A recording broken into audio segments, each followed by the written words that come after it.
50 billion tons does not really mean that much to a human brain, right? Like, it's difficult to comprehend. So let me figure it out for you. If you took 1 year's worth of sand, piled it across a wall, running around the equator all throughout the world, guess how long that would be? It would be 27 meters wide and 27 meters tall too. That's almost like a 9-story building. Crazy, right? Wrapped around the entire earth from 1 year of digging. And right now, India is in the same exact phase. Every metro line, every expressway, every flyover that you see, right, in every tour city, that is exactly and only from sand. They show up at night with excavators, empty riverbeds overnight, take the sand with them, and then in the morning, nothing changes for them. He was a journalist in UP reporting the entire sand mafia. And just before he died, he posted something on Facebook talking about how scared he was. The illegal sand doesn't get sold as illegal sand. It gets a fake paper trail that shows that it is from a legal quarry and it's sold to construction companies, guess how? At the normal market rate.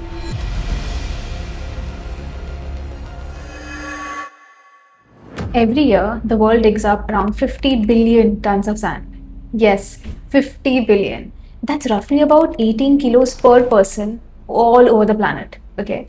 And guess what? We're still running out of it. And no, I don't mean oil or lithium or one of the resources that we're all supposed to be worried about, right?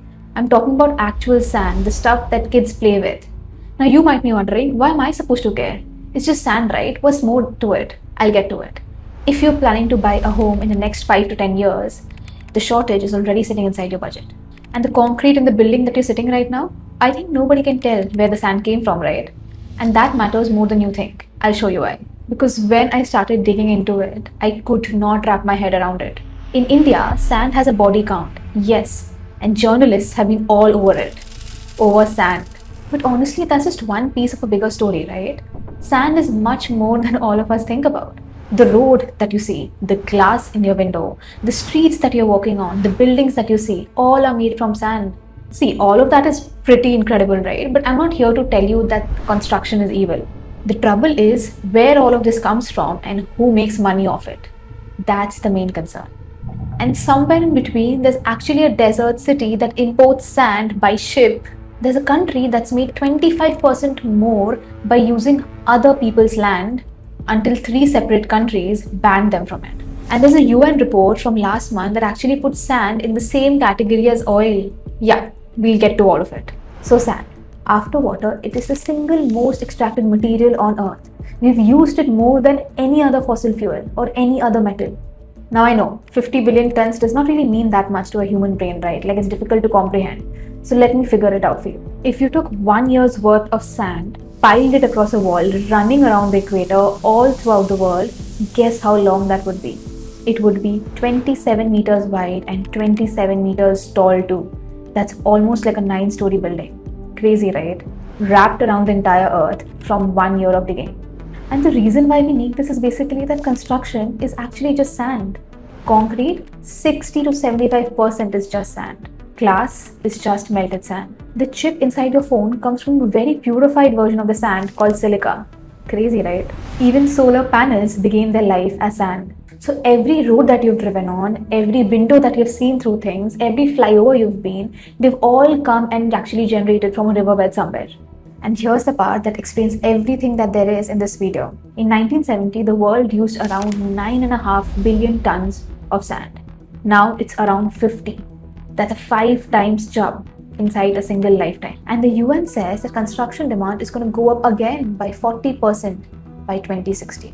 Because the world still has to build more places and more buildings for 2 billion people. See, when a country urbanizes, right, its sand use doesn't just grow, it goes vertical.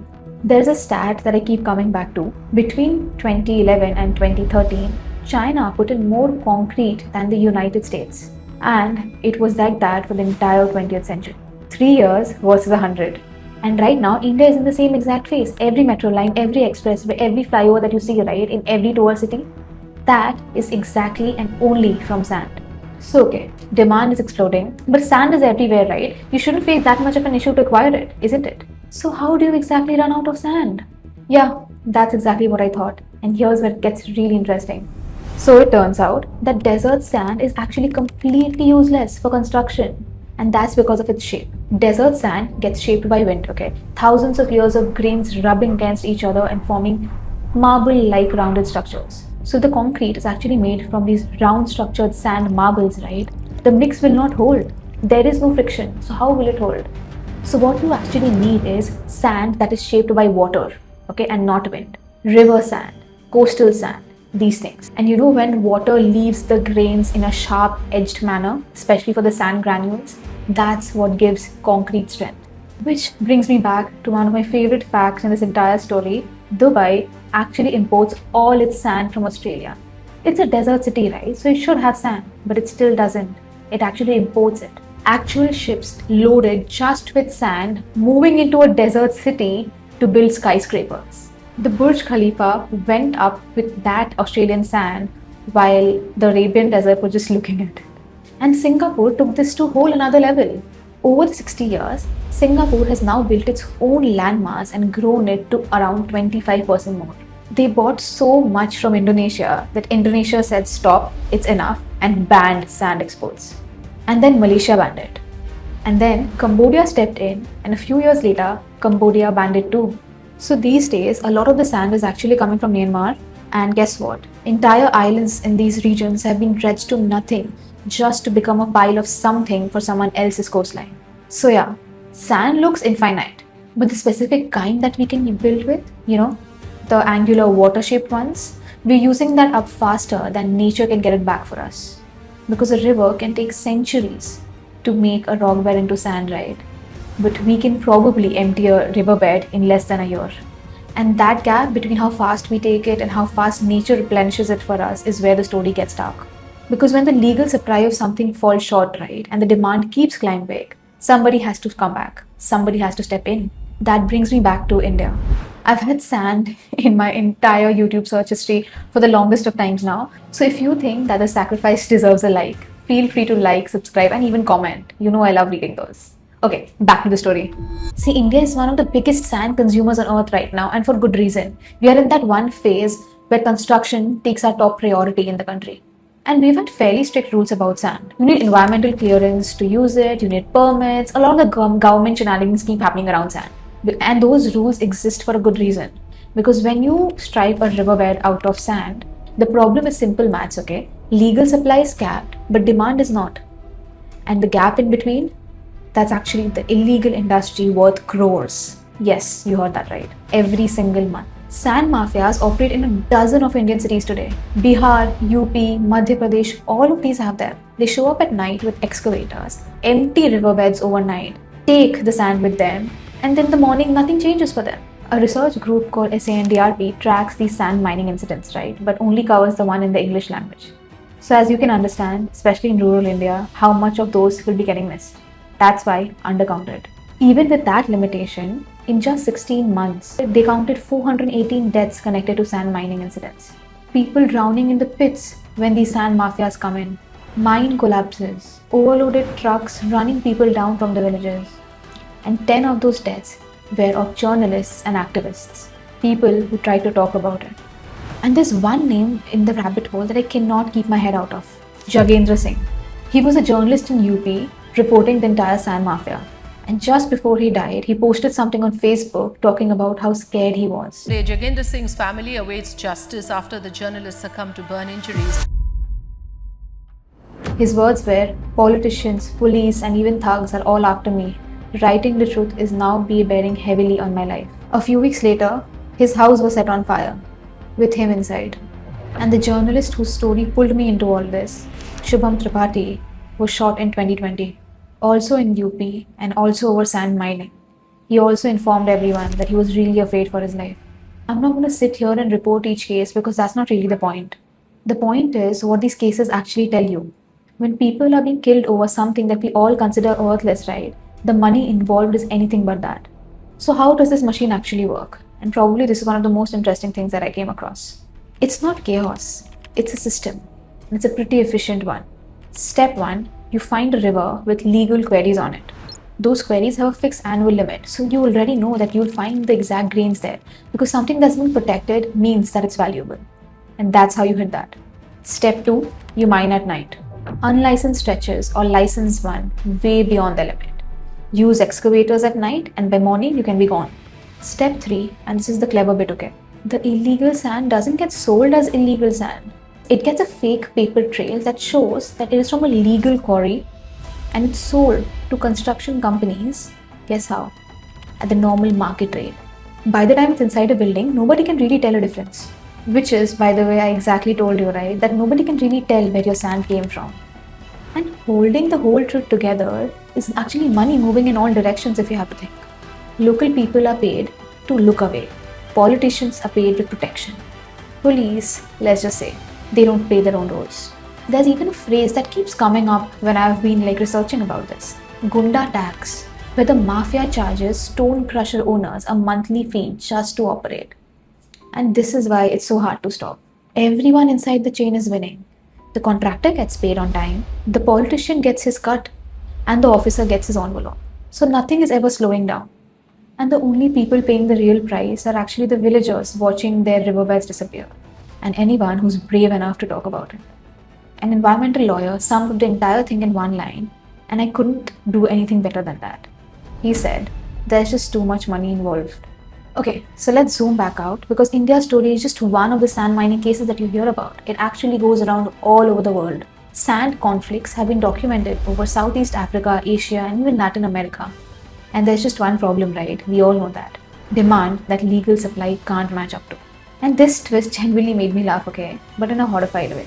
India, with all our rivers and all the riverbeds for sand, has now started importing it from Cambodia, from Malaysia.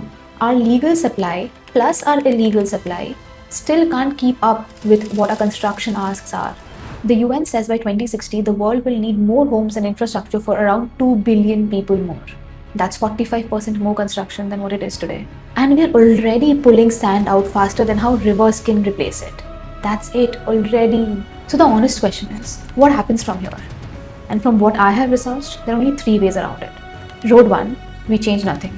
Rivers keep getting emptied, coastlines keep disappearing, mafia keep working, and well, the sand keeps getting expensive.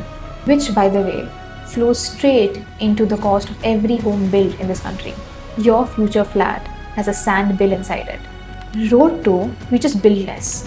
No country in the world has ever voluntarily accepted or acknowledged or even gone to that. I'll just let you be the judge of it now. And road 3, we find something else to build with, which is in fact actually possible. So, can we just make sand? And the answer is yes. And it's actually already happening. The biggest one is called M-sand, manufactured sand. You take rock, crush it mechanically, and you get those angular ends, the ones that the sand that we need to use in our buildings need. Some Indian states have already started promoting this, and yes, it actually works. It can replace sand for us. And then there is recycled concrete, right? Every building that's demolished is actually a sand mine, isn't it? Crush the debris, make out the aggregate, and then you put it back into construction. Parts of Europe have already started doing that, and it is working again. And there's a new idea called ore sand, which is actually coming from mining waste. When you mine for metals, right, you produce a truckload of mining waste at that point. And researchers have worked out a way that this can actually be converted into construction grade sand. How great is that? Waste from one industry becoming the raw material for another. And look, none of this is science fiction. All of it exists today. The catch is that it just costs a bit more than what somebody would give you after stealing from a riverbed at 2 a.m. As long as the sand stays cheap, the mafia continues, and the paperwork stays fake, nobody has a reason to change things around them. Which is exactly why the UN report that I talked about in the beginning matters. Last month, for the first time, the UN has officially recommended sand to be a strategic resource. Same shelf as oil and lithium. And that might sound like bureaucratic noise, right? But it's actually the whole game. Because the moment governments label anything as strategic, it gets tracked, it gets regulated, and it gets priced properly. And it gets taken seriously, which is something the sand has never been. You know, when I started this, I thought this video would turn out to be like one of those everything is running out videos, right?